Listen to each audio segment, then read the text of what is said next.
Assalamualaikum warahmatullahi wabarakatuh.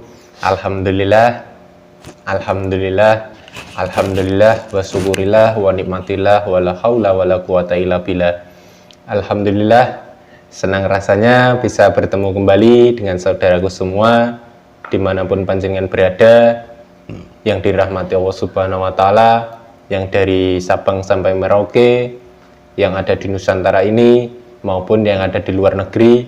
Semoga kita semua diberi kesehatan jasmani dan rohani, kelancaran rezeki yang melimpah ruah, halal barokah dunia akhirat. Amin amin ya rabbal alamin.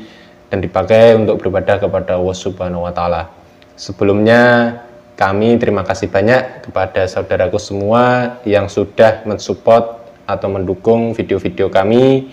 Jangan lupa dibagikan, di subscribe, di komen, dan di share. Dan jangan lupa ditonton video-video yang ada di bawah berikut ini. Kali ini kami akan membahas atau menguak sisi gaib, yaitu dengan proses mediasi atau mediumisasi. Jadi kali ini kami akan menggali informasi tentang kejadian-kejadian apa yang akan terjadi semasa pelantikan Presiden 2024 ini dan semasa Presiden yang sudah menjabat. Kejadian-kejadian apa yang akan terjadi. Langsung saja kita lakukan proses mediumisasi. Mohon doanya saudaraku semua agar diberi kemudahan dan kelancaran. Sudah siap Mas? Siap, alhamdulillah. Langsung saja. A'udzubillahi minasyaitonirrajim. Bismillahirrahmanirrahim. Ya Allah, dengan izin beliau, guru kami, Sang Yang Nur Cahya Nirwana, saya minta tubuh mediator ini dibersihkan dari golongan jin fasik dan iblis siluman. Saya minta bersihkan sallallahu Muhammad, sallallahu Muhammad, dari ujung kaki sampai ujung rambut. Bersihkan Allah, bersihkan sallallahu Muhammad. Saya minta yang ada di dalam saya minta dirantai, dikunci sehingga tidak bisa mempengaruhi atau berkutik. Sallallahu Muhammad, sallallahu Muhammad, rantai yang kuat sallallahu Muhammad. Saya minta radius 200 meter saya minta ditutup. Tidak ada yang bisa masuk penyusup dari manapun kecuali yang saya maksud. Sallallahu Muhammad, tutup rapat-rapat. Sallallahu Muhammad, sallallahu Muhammad. Saya minta tubuh mediator ini dibentengi berlapis-lapis, benteng yang kuat, benteng yang tebal, sehingga tidak ada yang bisa menyerang atau penyusup dari manapun yang ingin masuk atau memberikan berita-berita palsu otomatis terpental semuanya. Sallallahu Muhammad, sallallahu Muhammad. Allah. Bismillahirrahmanirrahim. Ya Allah, dengan izin beliau, guru kami, Sang Yang Nur Cahya Nirwana, saya minta dihadirkan sosok gaib muslim yang bisa menceritakan atau yang mengasih informasi yang kompeten sedetail-detailnya. Saya minta dihadirkan yang bisa mengasih informasi tentang kejadian-kejadian apa yang akan terjadi semasa pelantikan Presiden 2024 ini dan masa jabatannya, dan semasa jabatan apa yang akan terjadi. Sallallahu Muhammad, sallallahu Muhammad. Saya minta dihadirkan Allah.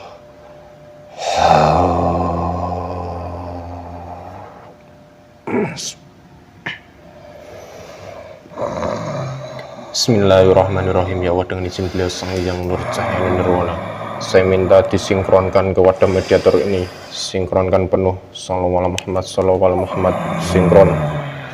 Saya minta pita suaranya dibuka, bisa berbahasa manusia dan bahasa Indonesia dengan jelas. Allah.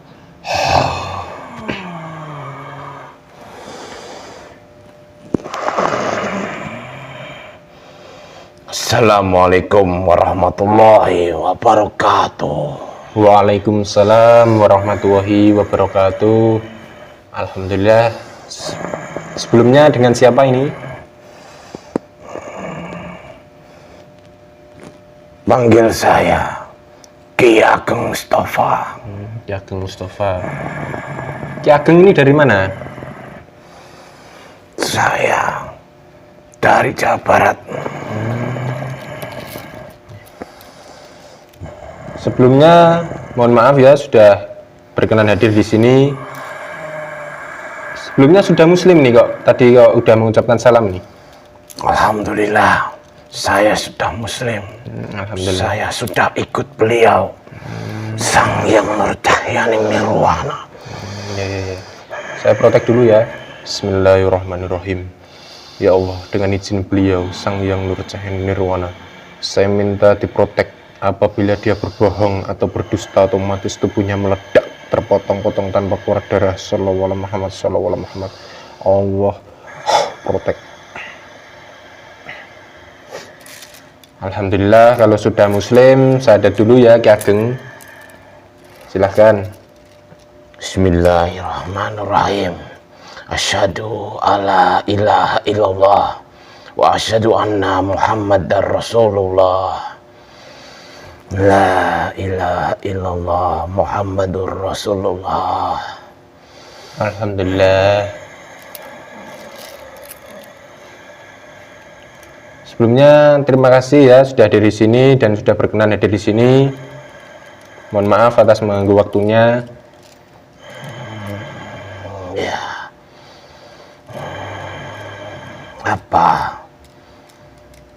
Apa yang ingin Anda ketahui tentang kejadian-kejadian yang terjadi saat ini di negeri ini? Ya, saya ingin bertanya atau menggali informasi. Ini nantinya akan terjadi kejadian-kejadian apa ini semasa pelantikan Presiden 2024 ini? Huru-hara, pertikaian, pembunuhan, pemerkosaan, serta bencana alam yang akan mengiringinya.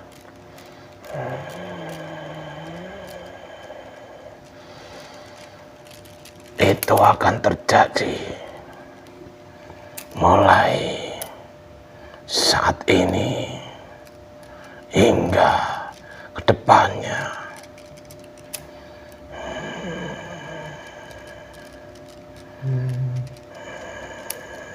Nah, maksudnya kejadian-kejadian bencana-bencana seperti apa?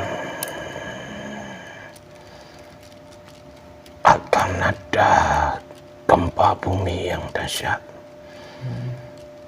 diiringi dengan hujan yang terus-menerus sehingga menyebabkan banjir. Belum lagi akan ada kemarau panjang yang mengiringinya.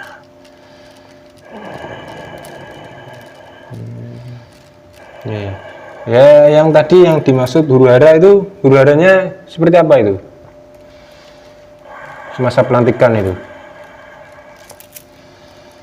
Tanda-tanda itu sudah terjadi. Banyak masyarakat yang berdemo, baik untuk mencegah adanya pelantikan ini. Banyak oknum-oknum yang ada di balik kejadian dari banyaknya para pendemo untuk menyuarakan suaranya. Mereka turun dengan sengaja, turun ke jalan-jalan, menyuarakan suaranya. Mereka melakukan kegiatan-kegiatan yang meresahkan warga di sekitarnya, agar supaya suara mereka didengar dan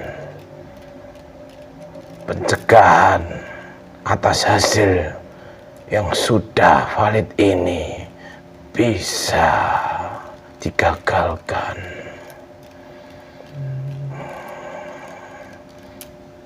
Yang berdemo saat ini masih dalam skala yang kecil. Mereka mendesak agar orang-orang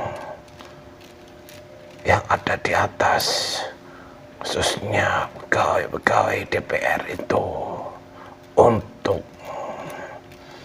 memunculkan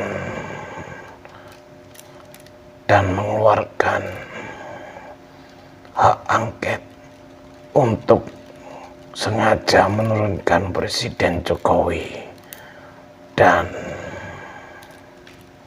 menggagalkan peresmian Presiden Prabowo ke depannya. Semua itu sudah disusun dan dirancang. Walaupun hasil yang resmi sudah keluar, tetapi banyak sebagian besar yang memprotes. Hasil tersebut adalah orang-orang yang berkecimpung, yang ikut mendukung calon-calon yang gagal. Bahkan calon-calon yang gagal tersebut menjadi dalang untuk menggerakkan masanya.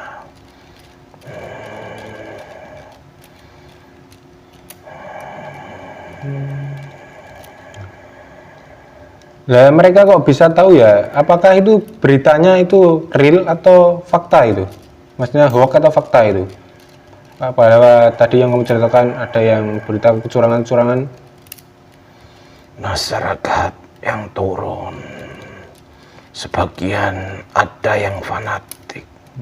Mereka sudah gelap gulita pikiran dan hatinya. Mereka hanya mengedepankan bahwa apa yang digadang-gadang itulah yang terbaik bagi negeri ini. Dan ketika calon yang diusung kalah, mereka tidak terima. Dan ada juga yang tidak mengetahui apa-apa, tapi mereka ikut terjun karena banyakkan yang ikut terjun juga mendapatkan uang dari partai-partai calon yang kalah tadi, agar supaya pelantikan ini gagal dan Presiden Jokowi bisa dilengsarkan. Mereka sengaja membuat berita, menyebarkan di media-media bahwa ada kecurangan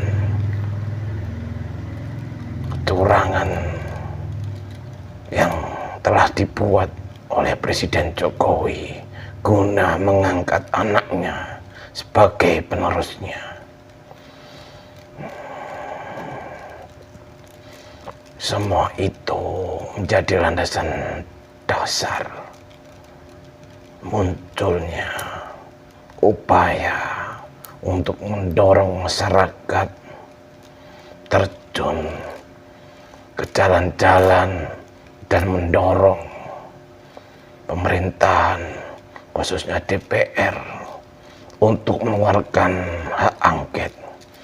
Karena hak angket itu sendiri adalah hak yang spesial yang digunakan untuk melengsarkan presiden yang aktif dan menggagalkan presiden yang akan menjabat ke depannya.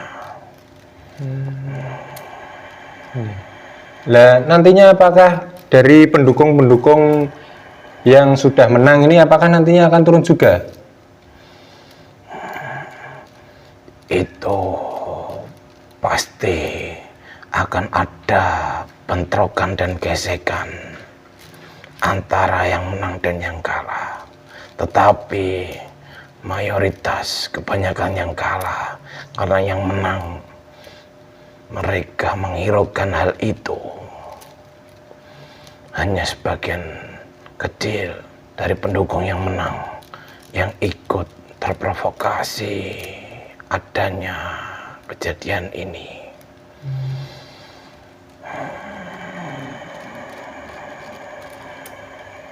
Itu kan semasa pelantikan ya. Kalau sudah menjabat menjadi presiden, nantinya akan ada kejadian-kejadian apa lagi nantinya?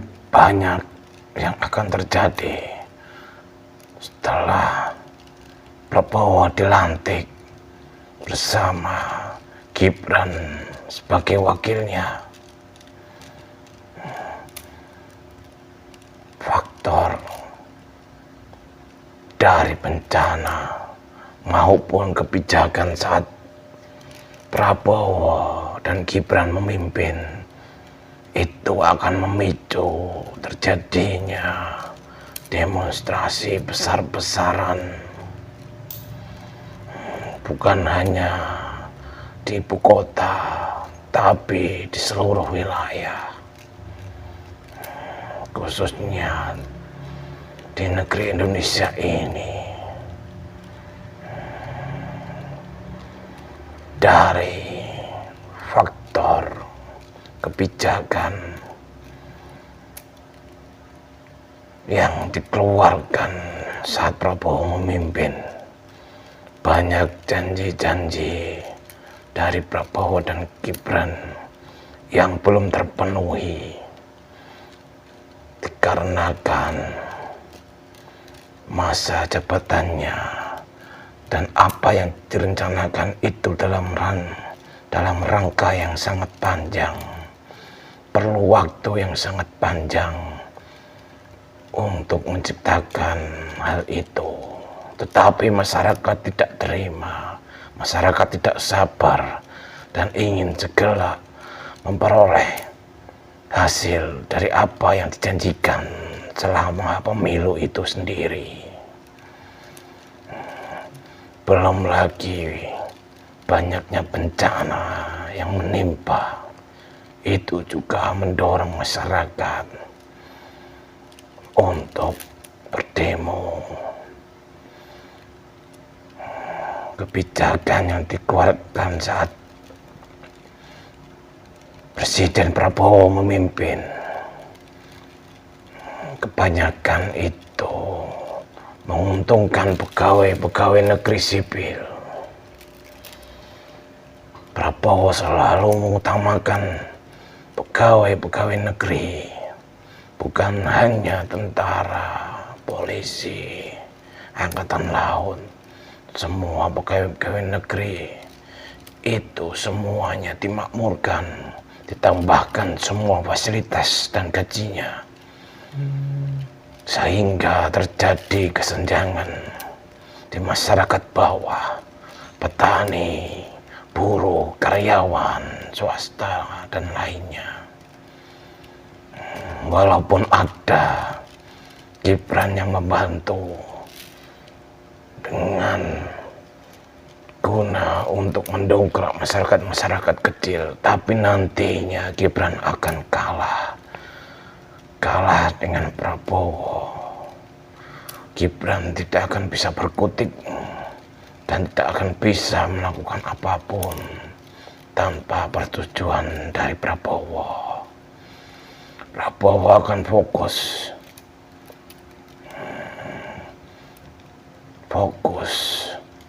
untuk menguatkan negara ini dalam segi pertahanannya. Akan banyak dan akan sering berbelanja persenjataan hingga alat-alat tempur yang canggih.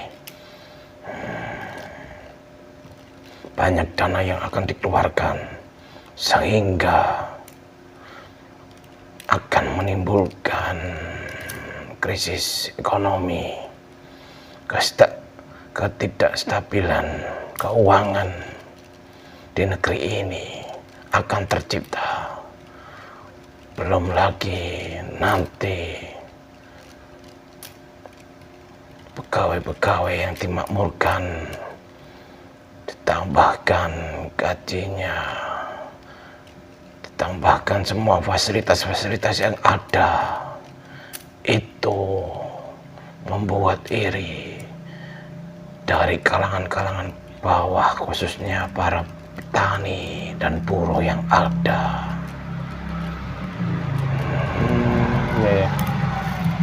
fokus itu yang membuat salah satu faktor banyaknya demo besar-besaran, dan masih banyak faktor lain yang mendukung itu. Nantinya ketahanan negeri ini akan sangat kuat karena kan hubungan-hubungan dari Presiden Prabowo dengan negara-negara besar dalam menjalin ketahanan baik laut, udara, dan penjagaan perbatasan itu sangat kuat, tetapi di dalamnya sangat lemah karena adanya kesenjangan sosial tadi. Itulah yang membuat keropos dari dalam negeri ini sendiri. Iya, saya mau bertanya. Nah, itu yang dipakai buat beli persenjataan itu uang dari mana? Sedangkan negara ini sendiri kan utangnya banyak ini. Ada dana-dana yang tersendiri. Dana hutang-hutang itu juga dibagi-bagi. Nanti ada dana sendiri yang digunakan untuk biaya pembelanjaan. Dan saat Presiden menjabat, Presiden Prabowo itu menggunakan uang-uang lain demi fokus untuk belanja-belanja persenjataan. Itulah yang akan menambah krisis yang ada. Karena selama ini uang-uang hasil hutan, hasil keuntungan-keuntungan dari ekspor dan impor yang ada itu semuanya teralihkan untuk pembelanjaan alat-alat perang. Nah, kalau boleh tahu itu kan tujuannya Bapak Prabowo itu kan untuk membeli alat-alatan untuk memperkuat pertahanan Indonesia ya. Untuk itu dia kan itu sama apa namanya berkombinasi dengan negara-negara lain. Nah, itu kan tujuannya Pak Prabowo untuk memperkuat pertahanan Indonesia. Lah, apakah ada tujuan negara asing untuk Indonesia ini sendirinya? Negara asing itu selalu mengincar negeri ini, khususnya yang pernah menjajah negeri ini, baik Belanda, Amerika juga mengincar, Israel, Australia juga mengincar, Kanada juga mengincar. Mereka mengincar karena hasil bumi, hasil rempah-rempah yang ada di negeri ini yang sangat melimpah. Banyak yang sudah disusupkan saat pegawai-pegawai Freeport. Banyak juga ilmuwan-ilmuwan dari luar yang meneliti, yang mencari dan menggali adanya kekayaan alam lain di negeri ini yang belum tersentuh. Itulah yang menjadi landasan mereka ikut campur, ingin menguasai dan ingin secara tidak langsung ingin menjajah negeri ini lagi. Berarti berbeda ya menjajahnya zaman dahulu sama sekarang ya? Sama. Mereka menggunakan taktik yang sama juga. Dulu saat menjajah mereka juga awal mulanya sebagai pedagang. Mereka berbaur dengan masyarakat yang ada dengan menjadi pedagang dan mengorek informasi sebelum mereka menjajah dan menguasai Nusantara ini. Itu pun sama, mereka juga menawarkan uang sebagai pinjaman. Mereka juga membantu dalam investasi yang ada di negeri ini itu sama alurnya dengan yang terdahulu. Tapi yang membuat beda adalah dulu masyarakat Indonesia, para pejuang itu saling memahami, saling bersatu, saling kompak dan gotong royong demi mengusir penjajah. Mereka kuat dari dalam, walaupun negeri dan Nusantara ini dikepung. Mereka berhasil mengusir para penjajah. Tapi situasi saat ini berbeda. Saat ini persatuan dan kesatuan masyarakat, baik suku dan budayanya, sudah banyak yang terpecah belah. Belum lagi banyaknya ulama-ulama juga yang terpecah belah. Semua masyarakat yang mempunyai pendirian masing-masing, sehingga itu akan mempermudah bangsa asing untuk menguasai negeri ini. Itu sudah terlihat dan tercermin saat pemilu saat ini. Banyak yang berbeda pendapat, berbeda pilihan, bukan saat hanya pemilu. Setelah pemilu, mereka sampai baku hantam. Mereka saling membunuh, saling mengejek, saling mengolok-olok satu sama lain sampai detik ini, dan nanti kedepannya juga akan terus berlanjut. Bahkan musibah apapun yang menimpa semua selalu dikait-kaitkan dengan adanya pencalonan dan presiden yang akan menjabat ke depannya. Itu sudah terlihat bagaimana keroposnya negeri ini, lemahnya negeri ini, mudahnya negeri ini untuk diadu domba lagi.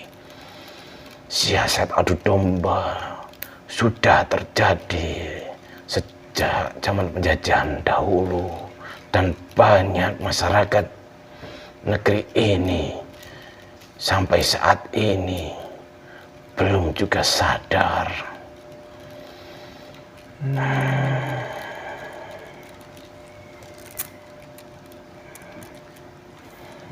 Lah yang nantinya yang diadu domba itu apakah masyarakat kecil atau bahkan pemimpin besar ya itu? Semuanya itu akan merata. Akan merata. Kalau kamu ingin melihat, sudah banyak sebenarnya dari kalangan atas yang sudah disusupi dari bangsa-bangsa asing. Mereka banyak menerima uang dari bangsa-bangsa asing, bukan hanya saat pemilu. Sebelum pemilu banyak yang menjadi antek-antek bangsa asing untuk membocorkan bagaimana situasi dan kondisi saat ini. Banyak juga kekacauan-kekacauan yang terjadi di negeri ini. Itu semua adalah tindakan dari negara-negara asing atas informasi dari pribumi ini sendiri. Sehingga banyak contoh-contoh yang sudah terjadi. Banyak negara-negara seperti warga ataupun kaum Rohingya yang setelah disusupkan, banyak juga kekacauan-kekacauan tentang perdagangan bebas juga sudah banyak disusupi untuk menggali informasi. Belum juga penyakit-penyakit dari COVID yang sudah dimasukkan ke negeri ini untuk menimbulkan kekacauan dan huru-hara, sehingga itu melonggarkan persatuan dan kesatuan. Ikatan yang seharusnya semakin kuat sekarang tercerai-berai. Bentrokan antar sana sini, suku budaya antar pulau sudah terlihat. Tinggal menunggu waktu mereka akan terang-terangan menjajah lagi.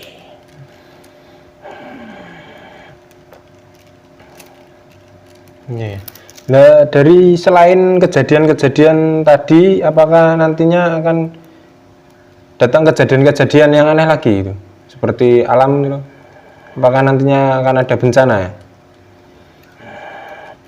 Memang benar. Saya sudah mengatakan tadi akan adanya faktor bencana juga. Bencana yang akan menyeliputi negeri ini. Mungkin pertanda kecil sudah sangat terlihat dengan jelas. Walaupun masyarakat itu sadar ataupun tidak, bencana sudah berada dan menghantui di mana-mana. Nanti ke depannya akan ada gempa bumi, sehingga menyebabkan gelombang air laut yang meningkat. Belum lagi hujan yang terus-menerus diiringi dengan angin yang sangat kencang. Itu juga akan menimpa negeri ini. Belum nanti di saat pergantian musim, saat musim kemarau, juga akan berdampak serius. Sehingga bukan hanya bencana alam, tapi juga akan ada wabah-wabah penyakit yang menghantui juga. Nanti apabila air laut diiringi dengan angin yang kencang, banyak yang akan membanjiri dan menenggelamkan bangunan-bangunan yang ada. Dan bahkan ketika musim kemarau, banyak lahan-lahan yang subur menjadi tandus. Petani yang dari dulu bertani, yang mata pencahariannya hanya bertani, mereka akan kewalahan, mereka akan kesusahan. Itu juga menjadi faktor krisisnya yang terjadi di negeri ini. Banyak ladang, persawahan, perkebunan, tanahnya yang subur menjadi tandus. Ada banyak hama yang mempengaruhi hasil panen, sehingga membuat gagal panen. Nanti panas yang sangat luar biasa, sehingga bukan hanya di belahan negeri ini, di belahan dunia juga akan terdampak. Banyak terjadi kebakaran-kebakaran hutan, kekeringan, bahkan nanti di laut, di kutub utara, banyak es yang akan mencair, sehingga mempengaruhi volume air di lautan. Nanti akan turun hujan juga yang terus menerus, diiringi dengan angin yang kencang, sehingga bisa menerpa, merusak bangunan-bangunan yang kokoh apapun. Bukan hanya tanggul-tanggul, bendungan, ataupun pembatas-pembatas yang sudah dibikin, itu akan jebol dan sirna. Bangunan-bangunan tinggi akan diluluhlantahkan. belum lagi goncangan gempa bumi dari gunung-gunung juga akan terjadi. Gunung akan erupsi, mengeluarkan lahar dingin, bahkan mengeluarkan lahar api. Kemarau yang panjang juga akan menimbulkan kebakaran hutan. Nanti juga akan ada kebakaran yang akan menimpa masyarakat itu sendiri atas tingkah laku dan perbuatannya. Iya. Nah, nantinya itu apakah nantinya waktu presiden menjabat di tahun 2024 ini, apakah nantinya akan terjun langsung untuk membantu untuk membangun bangunan-bangunan yang roboh atau rusak, bahkan membendung jalan atau membendung sungai-sungai? Itu kan memerlukan banyak biaya itu. Apakah nantinya akan ada pemimpin yang benar-benar mensejahterakan rakyat itu nantinya? Nanti pasti ada. Bukan saat ini. Karena masyarakat saat ini masih terlena. Banyak kedoliman dan kemaksiatan. Banyak masyarakat yang cinta dunianya. Masih banyak yang belum sadar atas tindakan dan perbuatan yang mereka lakukan, yang menyebabkan bencana itu turun dan menimpa, sehingga banyak korban yang menjadi korbannya. Nanti saat banjir menimpa, akan banyak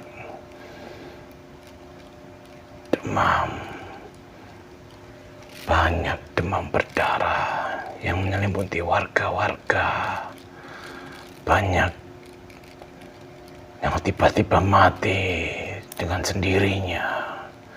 Saat kemarau pun banyak yang terdampak kekurangan gizi, bahkan penyakit diare, muntaber akan menyelimuti dan menghinggapi masyarakat yang ada di negeri ini, sehingga krisis besar-besaran. Belum nanti banyak perusahaan-perusahaan yang bangkrut, sehingga banyak pegawai, buruh dan karyawan yang dirumahkan. Itu semua akan mendorong masyarakat dari bawah. Belum lagi kesenjangan tadi. Itu yang mendorong pemikiran mereka akan ketidakadilan pemimpin saat ini, yaitu pemimpin yang nanti memimpin, yaitu pemimpin Prabowo saat menjabat. Mereka akan turun ke jalan-jalan bukan hanya di ibu kota, tapi di tiap-tiap daerah, bukan hanya kaum petani, buruh dan karyawan, tapi dari suku-suku yang ada juga akan ikut terjun. Bahkan para ulama, kiai yang mempunyai jamaah juga ikut terjun. Karena semua dampak akan terasa di masyarakat, sehingga timbullah penjarahan, pencurian, pembunuhan, pemerkosaan. Semua akan terjadi, pengerusakan itu tidak terelakkan lagi akan terjadi di negeri ini. Nanti semuanya akan hancur, bukan hanya bangunannya disapu dengan bencana-bencana alam yang akan terjadi, juga diiringi dengan tindakan-tindakan dari masyarakat itu sendiri. tapi keimanan dan akhlak dari manusianya juga akan hancur sehancur-hancurnya, sehingga barulah nanti muncul sosok yang akan membangun akhlak dan bangunan-bangunan dengan pondasi yang lebih kuat dan kokoh. Jadi merinding ya saya dengarnya ya, banyak sekali kejadian-kejadian yang mengerikan. Nah itu yang kamu maksud itu seseorang yang akan membangun itu apakah orangnya sudah muncul itu? Orangnya sudah muncul, tapi belum bertugas secara resmi. Ya. Terima kasih atas informasinya yang kamu berikan. Apakah ada pesan yang kamu ingin sampaikan kepada khususnya kepada seluruh masyarakat Indonesia ini? Zaman ini sudah semakin tua. Pembersihan alam dengan banyaknya bencana yang terjadi itu adalah pengurangan untuk mengurangi energi negatif dari kemaksiatan, kemusyrikan dan kedoliman yang diperbuat oleh manusia. Karena semua musibah yang menimpa itu atas kesalahan dan perbuatan manusia itu sendiri. Semua ini sudah dalam aturan dan tatanan dari Allah Subhanahu wa Ta'ala guna memperbaiki umatnya. Kita tidak bisa mencegah apapun yang akan terjadi. Yang bisa kita lakukan hanyalah berlindung dari segala fitnah-fitnah Dajjal yang sudah menyebar, berlindung dari bala bencana, dari kekacauan huru-hara, dari kemiskinan yang ada. Bukankah semua yang mengaku beriman akan diuji dengan sedikit kekurangan jiwa, kekurangan harta, kekurangan makanan? Semua itu akan terbukti nyata ke depannya. Tinggal kita mempersiapkan diri. Bagaimana kita mempersiapkan diri? Yaitu dengan cara menjalankan semua perintah Allah Subhanahu wa Ta'ala dan menjauhi larangannya, menjalankan rukun iman dan Islam yang ada, serta bertobat kepada Allah Subhanahu wa Ta'ala atas kesalahan dan dosa-dosa yang telah diperbuat. Banyaklah bersedekah, mampu tidak mampu sedekahkanlah, karena bukan dari nilai yang dilihat oleh Allah Subhanahu wa Ta'ala, tapi dari proses dan kesungguhannya untuk berbagi kepada sesama. Nanti akan banyak pula yang akan melemahkan bangsa maupun umat muslim ini.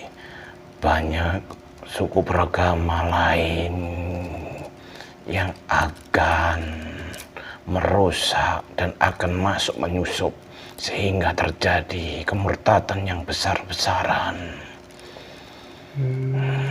Oleh karena itu,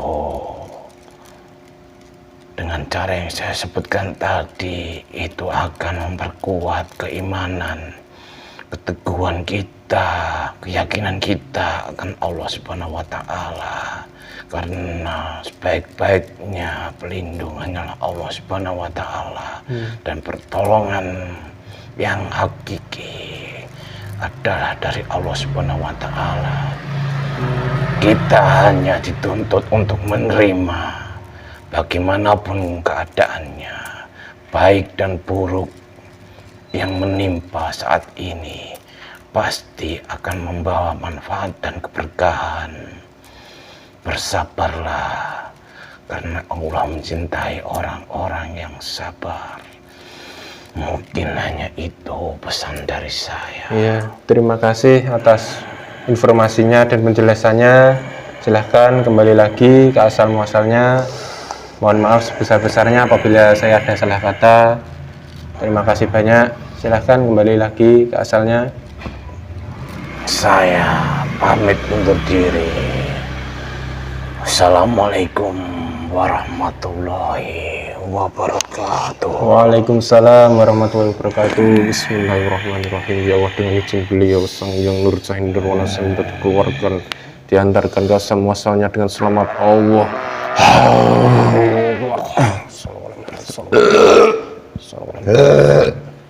Bismillahirrahmanirrahim. Ya Allah, dengan izin beliau Sang Yang Nur Jahin Nirwana, saya minta dikembalikan 9 ruh dan 7 sukmanya yang 100% asli kembali ke jasadnya. Sallallahu alaihi Muhammad, kembali sehat bergas waras. Gimana, udah enakan Mas? Alhamdulillah. Alhamdulillah. Alhamdulillah, saudaraku semua, dari video tadi proses mediumisasi atau mediasi kita bisa ambil hikmah dan pelajaran yang positif. Jadi kebenaran yang mutlak itu hanya milik Allah Subhanahu wa Ta'ala. Jadi intinya kita selalu sering-sering mendekatkan diri kepada Allah Subhanahu wa Ta'ala, sering-sering bersedekah, sering-sering bersolawat, sering-sering berzikir. Hanya itu yang saya sampaikan. Jadi agar kita selalu dijauhkan dari mara bahaya dan mara petaka, dan khususnya dijauhkan dari fitnah-fitnah dajjal nantinya. Sebelumnya kami terima kasih banyak atas saudaraku semua yang sudah mendukung atau mensupport video kami. Jangan lupa dibagikan dan di-share. Kami terima kasih banyak atas dukungannya, dan kami minta doanya kepada saudaraku semua agar kami diberi kesehatan jasmani dan rohani sehingga bisa membuat video-video selanjutnya. Saya akhiri, wabillahi taufik walhidayah, waridha walinayah. Wassalamualaikum warahmatullahi wabarakatuh.